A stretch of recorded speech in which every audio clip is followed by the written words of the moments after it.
우리를 부르셔서 주님을 예배케 하시니 참으로 감사를 드립니다. 이 시간 하나님을 온전히 예배할 때 우리의 마음속에 굽어지고 흩어진 마음들, 우리를 근심케 하고 염려케 하는, 예배를 방해하는 모든 세력들을 주 예수 어린 양의 보혈로 덮으사 정결케 하시고, 주 예수 그리스도의 십자가 보혈로 덮어주셔서 오직 주님의 얼굴만을 구하는 살아있는 예배되게 하여 주옵소서. 이 시간 저희의 삶에 허락하신 삶의 예물을 구별하여 주님 앞에 올려드립니다. 예물을 드리는 우리의 마음의 중심을 기뻐 받아 주옵시고, 우리의 삶에 공급하시는 하나님의 손길로 인하여 더 큰 은혜와 감사를 주 앞에 올려드리게 하여 주옵소서. 이 예물이 쓰여지는 곳곳마다 고치고 살아나며 회복되는 부흥의 복음의 역사가 차고 넘치게 하여 주옵소서. 감사를 드렸고 살아계신 예수 그리스도의 이름으로 기도하옵나이다. 아멘. 할렐루야. 한 주간 평안하셨습니까? 옆에 좌우의 분들에게 이렇게 인사해 볼까요? 가을의 정취를 함께 누립시다. 함께 한 번 더 인사할 때는 믿음의 결실을 맺어가는 가을이 됩시다. 믿음의 결실을 맺어가는 가을 됩시다. 점점 가을이 깊어져 가고 있습니다. 이번 주부터는 점점 온도가 내려간다고 하니까 이제 가을을 느낄 수 있을 것 같아요. 우리가 오늘 살펴보려고 하는 오바댜서 말씀은 총 21절로 구성된 구약 성경에서 가장 짧은 성경책입니다. 구약의 39권, 구약 39권 중에 유일하게 한 장으로 기록된 성경 말씀입니다. 오바댜의 이름의 뜻은 에베드, 종이라고 하는 그 히브리어와 야훼의 줄임말, 그 두 단어의 합성어로 야훼 하나님의 종, 그리고 여호와를 섬기는 자라는 뜻을 가지고 있습니다. 주전 587년에 예루살렘이 함락될 그 당시에, 혹은 그 이후에 에돔 사람들이 보여줬던 그 태도들, 그것들을 묘사하고 있는 오바댜 1장 11절부터 14절에 따르면, 오바댜는 이 사건을 직접 목격하거나 그 시대에 살았던 사람으로 추정할 수 있습니다. 오바댜서의 핵심 메시지가 무엇일까요? 그 말씀이 15절에 담겨져 있습니다. 오바댜 1장 15절 말씀입니다. 여호와께서 만국을 벌할 날이 가까웠으니 내가 행한 대로 너도 받을 것인즉 내가 행한 것이 내 머리로 돌아갈 것이라. 오바댜서의 핵심 메시지는 에돔을 향한 하나님의 공의로운 심판, 그것이 오바댜의 핵심 메시지입니다. 여러분, 인생은 심은 대로 거두는 법입니다. 오바댜서는 다른 사람의 불행을 즐기는 그 죄, 자신도 그러한 환난이 임할지 모르는 그 사실을 외면한 채 교만한 행동을 하는 그 교만에 대해서 하나님께서 경고의 메시지를 하고 있는 것입니다. 에돔은 에서의 후손이고 유다는 야곱의 후손입니다. 서로 미워할래야 미워할 수 없는 형제지간이지만 에돔의 교만 때문에 하나님께서 심판하신다는 것입니다. 오늘 우리는 믿음 생활을 하면서, 오랜 세월 믿음 생활하면서 매너리즘에 빠져서 어느샌가 믿음의 방관자로 살아가고 있지는 않습니까? 오늘 오바댜 말씀을 통해서 주시는 하나님의 메시지가 무엇인지 함께 그 하나님의 음성을 듣고자 합니다. 그 첫 번째 메시지는 이것입니다. 믿음의 방관자의 자리에서 일어나라는 것입니다. 오바댜 1장 10절 말씀입니다. 내가 내 형제 야곱에게 행한 포악으로 말미암아 부끄러움을 당하고 영원히 멸절되리라. 10절 말씀에서 오바댜는 에돔이 영원히 멸망할 것을 선언하고 있습니다. 무엇 때문에 영원히 멸절된다고 선언하고 있을까요? 에돔은 형제 야곱에게 행한 그 포악과 폭행 때문에 형제지간인 바로 야곱 그 후손을 바로 포악하고 폭행했기 때문에 지금 영원히 멸절된다고 말씀하고 있습니다. 에돔의 조상 에서와 유다의 조상 바로 야곱은 쌍둥이 형제지간이 아닙니까? 에돔은 절대로 형제나라 바로 유다에게 해를 입혀서는 안 되었습니다. 왜냐하면 에서와 야곱은 같은 조상으로부터 비롯된 같은 족속이기 때문에 둘은 서로 의지하고 서로 돕고 서로 의지하면서 살아가는 것이 당연한 결과였습니다. 창세기 25장 24절로 26절 말씀입니다. 그 해산 기간이 찬즉 태에서 쌍둥이가 있었는데 먼저 나온 자는 붉고 전신이 털옷 같아서 이름을 에서라 하였고 후에 나온 아우는 손으로 에서의 발꿈치를 잡았으므로 그 이름을 야곱이라 하였으며 리브가가 그들을 낳을 때 이삭이 60세였더라. 이렇게 다른 사람도 아닌 형제 국가인 에돔이 야곱에게 엄청난 잔인한 폭력을 행사한 것입니다. 통념을 벗어난 행동을 한 에돔을 하나님은 영원히 멸절시키기로 작정하셨습니다. 유다가 이방인의 그 공격을 당했을 때 처참하게 유린당하고 약탈에 시달리고 있었을 때 에돔은 어떤 반응을 취했을까요? 오바댜 1장 11절 말씀입니다. 우리 다 같이 한번 읽겠습니다. 시작. 내가 멀리 섰던 날 곧 이방인이 그의 재물을 빼앗아가며 외국인이 그의 성문에 들어가서 예루살렘을 얻기 위하여 제비 뽑던 날에 너도 그들 중 한 사람 같았느니라. 여러분, 여기에 이방인과 외국인은 누구를 지칭하고 있냐면 바벨론 군대를 가리키고 있습니다.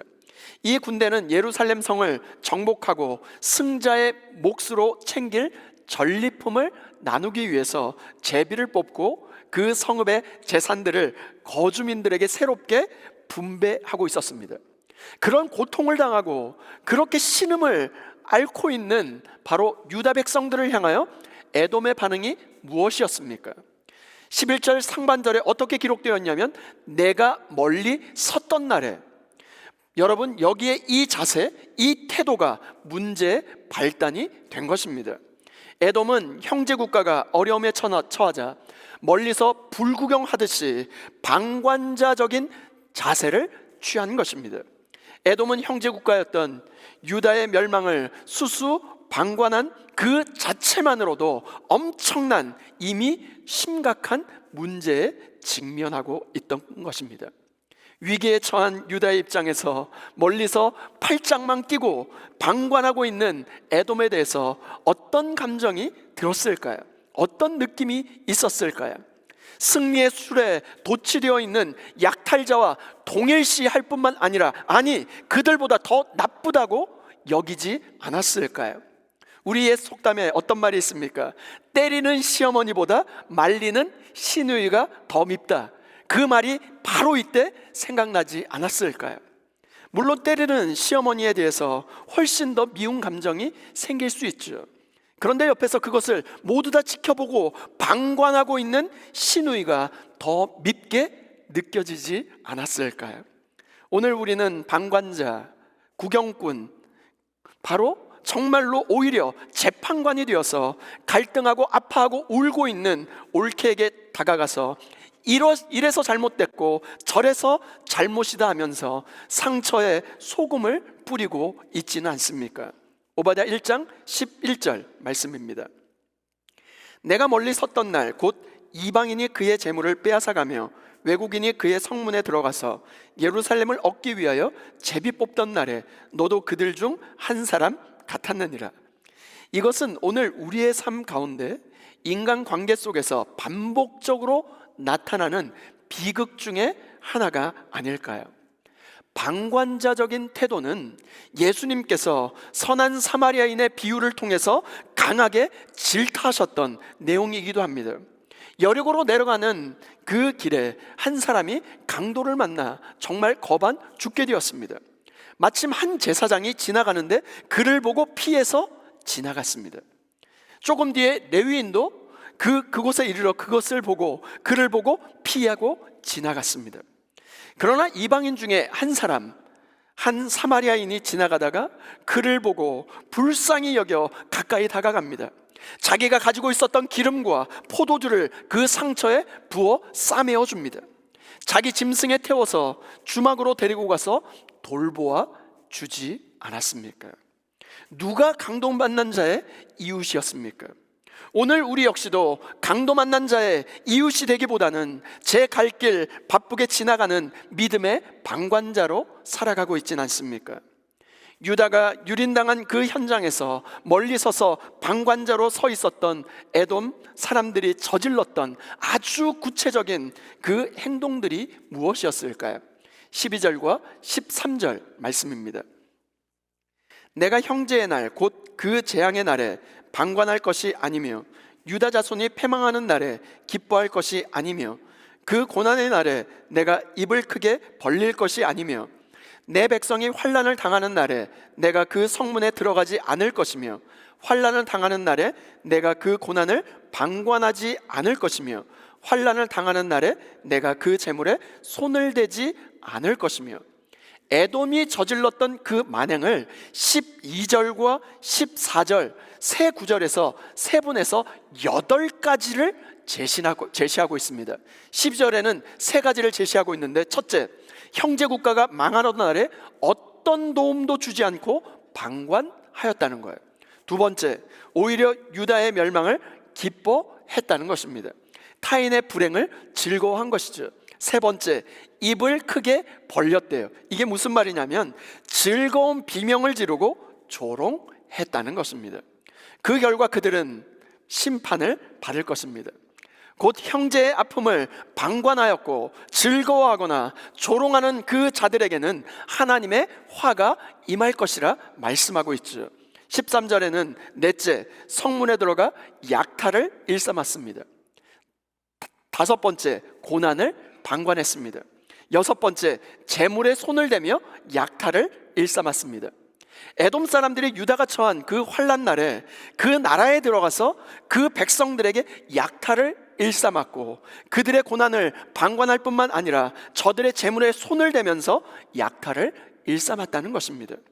유다는 바벨론 그 군대에게 무자비하게 유린당했던 바로 그때 정말로 입에 담을 수 없을 만큼 처참한 상황에 직면하게 되었습니다. 예레미야 애가 4장 10절은 우리에게 이렇게 알려줍니다. 딸 내 백성이 멸망할 때 자비로운 부녀들이 자기들의 손으로 자기들의 자녀들을 삶아 먹었도다. 이게 말이나 됩니까? 자식을 양육해야 될 부녀들이 자기들의 손으로 자기 자녀들을 삶아 먹다니요. 유다는 역사상 한 번도 경험해보지 못한 끔찍한 최악의 비극의 상황에 직면하게 되었습니다. 바벨론이 예루살렘을 무너뜨리기 위하여 가용한 모든 군사력을 집중하자 유다는 수도 예루살렘을 하나 지키기도 너무나도 버거운 상황이었어요. 그런데 이 틈을 타 에돔이 어떤 일을 벌였을까요? 예루살렘의 그 중앙군대의 보호를 받지 못한 방치되어 있던 남부의 성읍들을 약탈하고 자신들의 물질적인 욕심을 채웠던 것입니다. 오바댜 1장 14절 말씀입니다. 내 거리에 서서 그 도망하는 자를 막지 않을 것이며 고난의 날에 그 남은 자를 원수에게 넘기지 아니할 것이니라. 일곱 번째, 도망하는 자를 막지 않을 것이며 도주로를 차단해 버렸다는 거예요.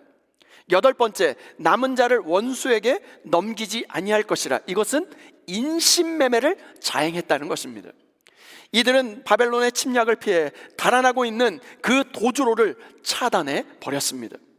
유다의 나고병들 그리고 일반 피난민들을 붙잡아서 바벨론에게 넘겨줄 뿐만 아니라 혹은 노예 상인에게 팔아 먹었다는 거예요.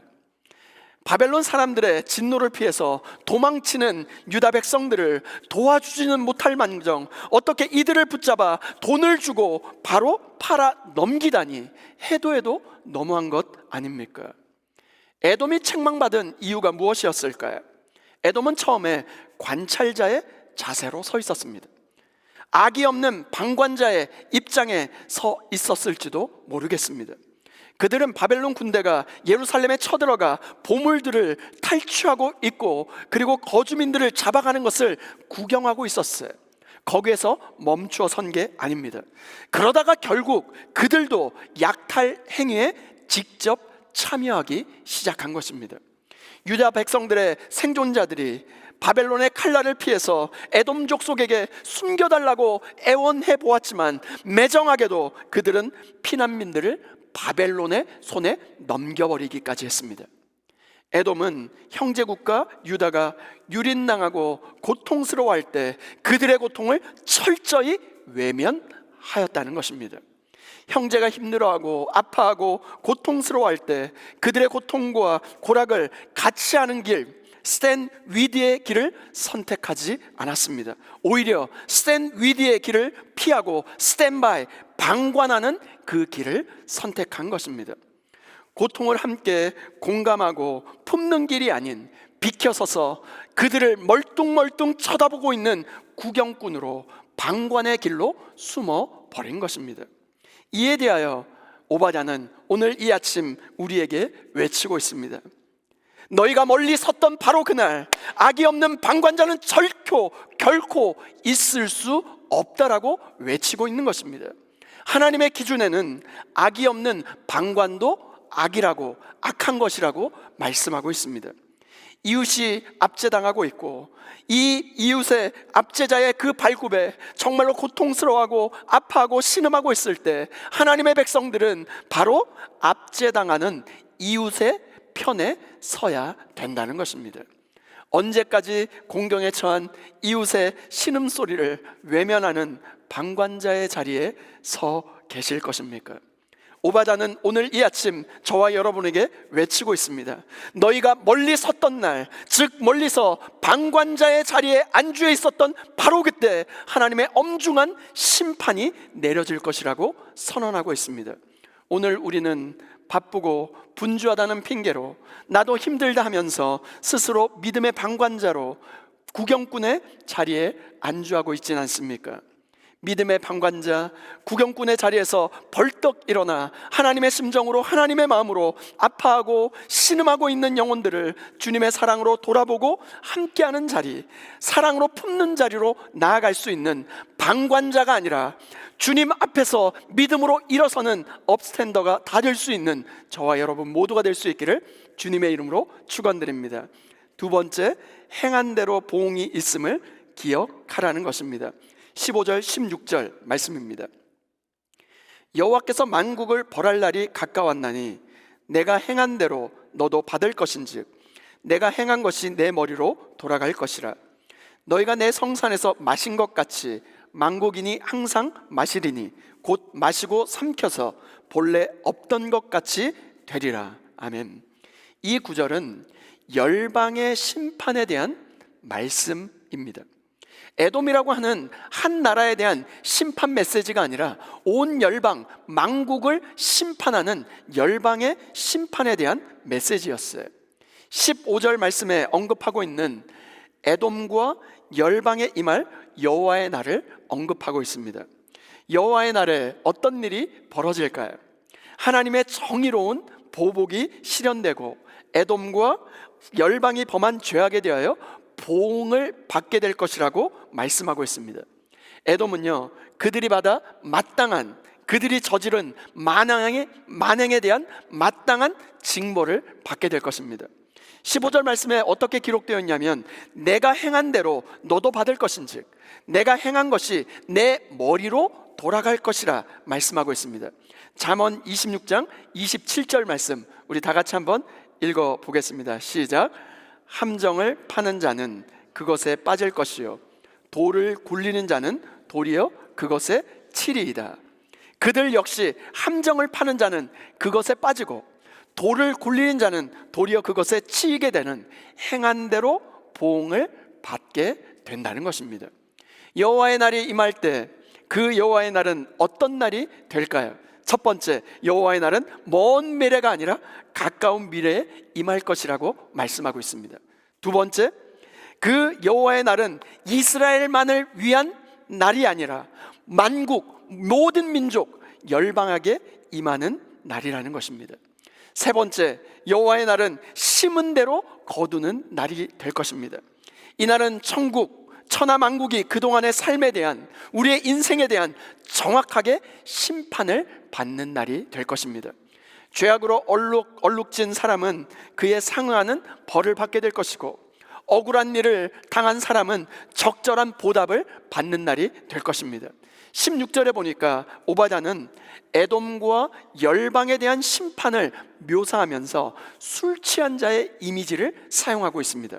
16절에 보니까 오바댜는 마시다 라고 하는 이 단어를 이 16절에 3번이나 반복해서 사용하고 있습니다. 그 이유가 무엇일까요? 왜 그랬을까요? 에돔과 열방을 그 술에 취해 몸을 가누지 못하는 사람들로 지금 표현하고 있어요. 오늘 우리는 무엇에 취하여 살아가고 있습니까? 여기에 나오는 에돔이 거룩한 산에서 이미 마셔버린 그 술잔은 무엇을 가리키고 있을까요? 에돔이 예루살렘 성산에서 시온산에서 마신 잔은 아마도 바벨론이 예루살렘을 함락시켰을 때 승리를 기념하면서 마신 술잔이 아니었을까요?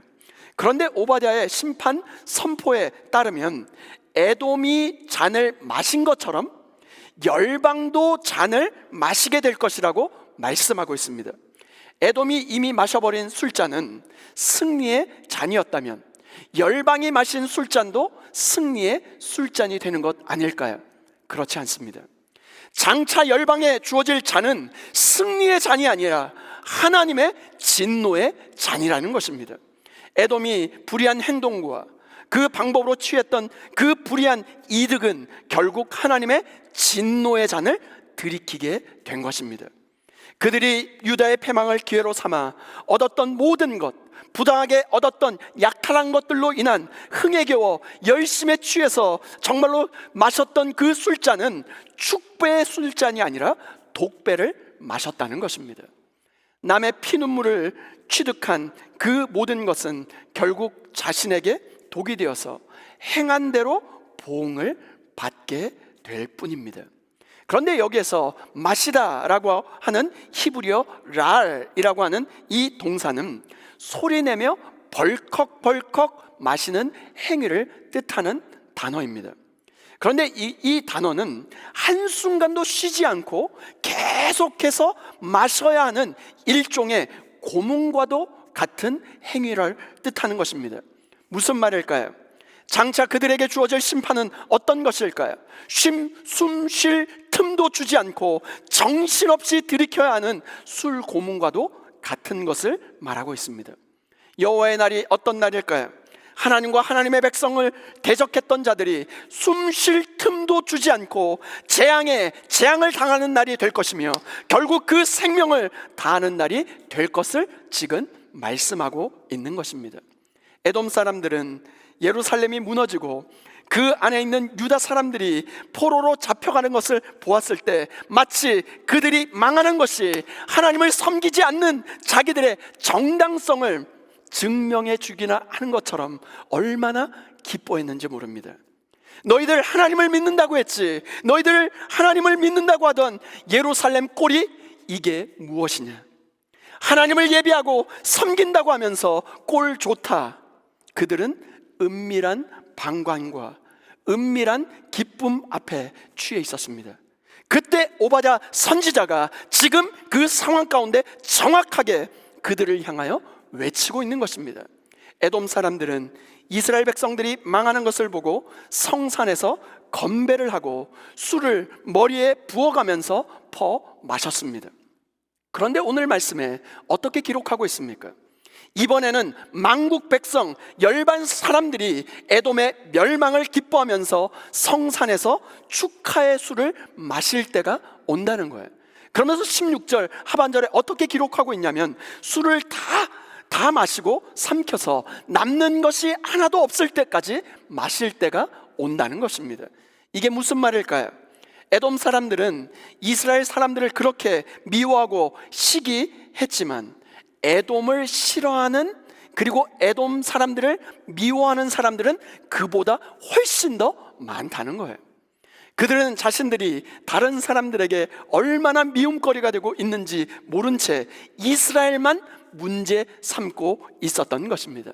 에돔 사람들은 이스라엘 백성들이 망하는 것을 보고 주님 앞에 엎드려 자복하며 통회하며 주님을 두려워해야만 했습니다. 그런데 놀라운 것은 이 심판의 메시지를 선포하고 있는 바로 그때 하나님께서는 이러한 심판 가운데서도 구원받을 자가 있을 것이라고 말씀하고 계십니다. 다 함께 읽어볼까요? 오바댜 1장 17절 말씀입니다. 시작. 오직 시온산에서 피할 자가 있으리니 그 산이 거룩할 것이요 야곱 족속은 자기 기업을 누릴 것이며. 말씀을 좀 띄워놔 주시길 바랍니다. 하나님의 무서운 심판 가운데서도 이 심판을 피하여 구원받을 자가 있다는 거예요. 이게 무슨 말일까요? 도대체 구원받을 자가 그들은 누구란 말입니까? 시온산에 피하는 자들이에요. 그런데 시온산에 피하여 구원받을 자가 구체적으로 성경에 기록되어 있지 않아요. 그런데 여기가 중요합니다. 이 히브리어 문장에는 17절에는 주어가 나와 있지 않습니다. 왜 이 문장에 주어를 사용하지 않았을까요? 여기에 비밀이 담겨져 있습니다.